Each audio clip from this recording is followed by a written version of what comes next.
Alright mga papa, good morning, good morning. Alright, Earl Touring Garage. Grabe mga papa, eto, meron ako share sa inyo.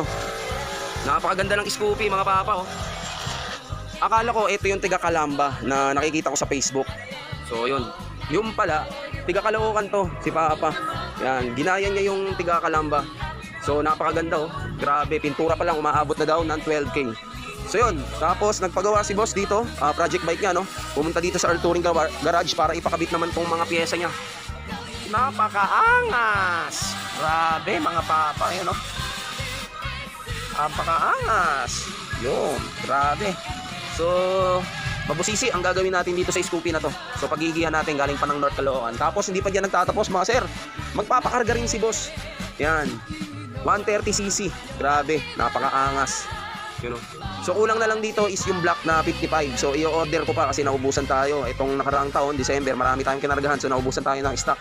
So hopefully mga papa, bukas na yung mga supplier natin. So kukontakin natin yung supplier natin para sa black na 55 130cc. Yan yung mga ingredients ni boss. Grabe, napakaangas. Yan, oh. Honda Scoopy 130cc. Tapos papakakabit natin ng mga pampaangas na pyesa. Alright. Grabe, napakaganda ng Scoopy na to mga boss. Pwedeng laban sa motor show to.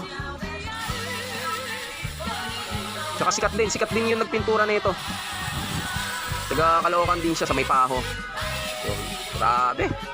Napakaangas. 130cc tapos naka body paint na pang motor show. Tapos meron tayong mga ilalagay na pampaangas. Yan. Grabe. Tapos kakarga 130cc. Naku po, Diyos ko. Siguro yung nagastos na ni boss dito maabot na ng 30 mil.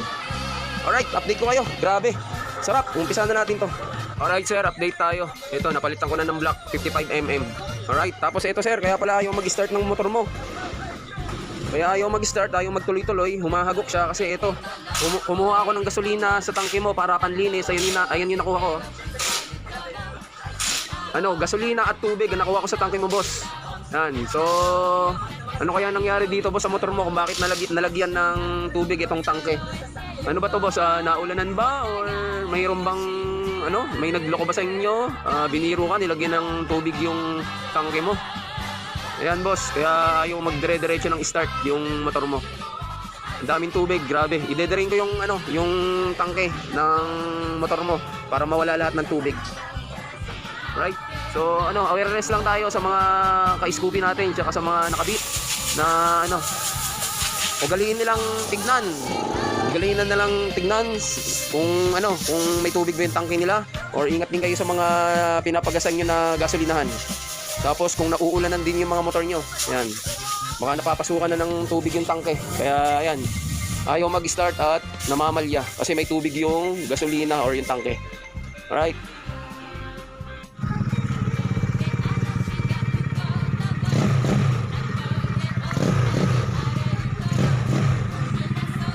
.130cc Honda Scoopy.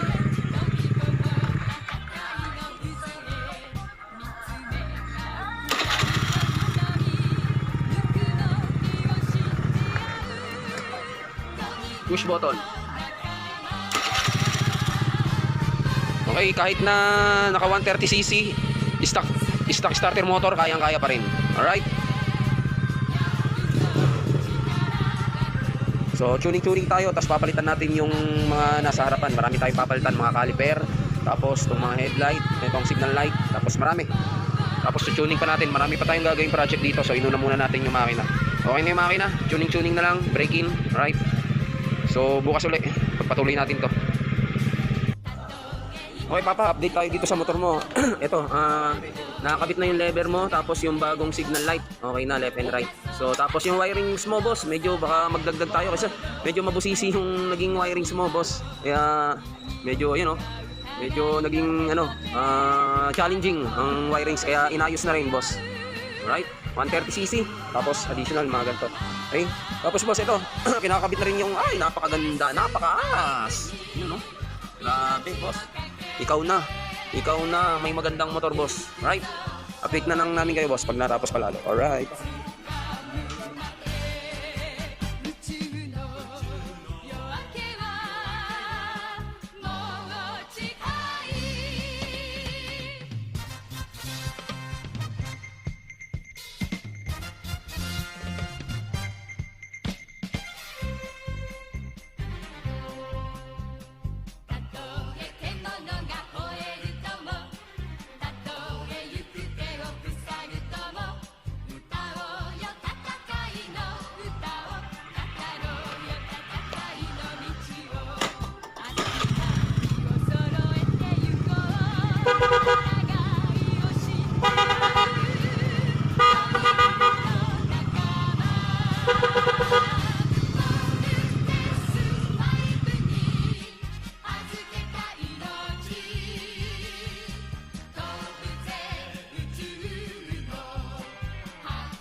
Alright, update po tayo dito sa kinalawang na Honda Scoopy. Yan. Okay, so ang ginawa namin dito, engine refresh, engine upgrade 130cc, tapos pinagana lahat ng wirings, yung mga sirang signal light, inayos, pinalitan, tapos yung mga lever nya, ayan na, napakaganda, pinalitan din. Tapos yung busina, pinagana, pati yung mga wirings, inayos, tapos ito, palit caliper, dati, napakaangas. So all goods na siya, mga papa. Napakaganda oh. Siguro isasali sa motor show to. Honda Scoopy po yan, ilagyan lang ng pipe na Rusi. Hindi po Rusi yan ha. Yan. Tapos naka-pipe na 130cc, steel bore. Pwedeng long ride at saka daily mga papa. Grabe, napakaangas, napakaganda. Alright, maraming salamat. Galing pa ng North Caloocan si boss, nagpagawa sa Earl Touring Garage. Salamat sa tiwala boss, thank you. Ready to pick up na yung napakaangas mong motor.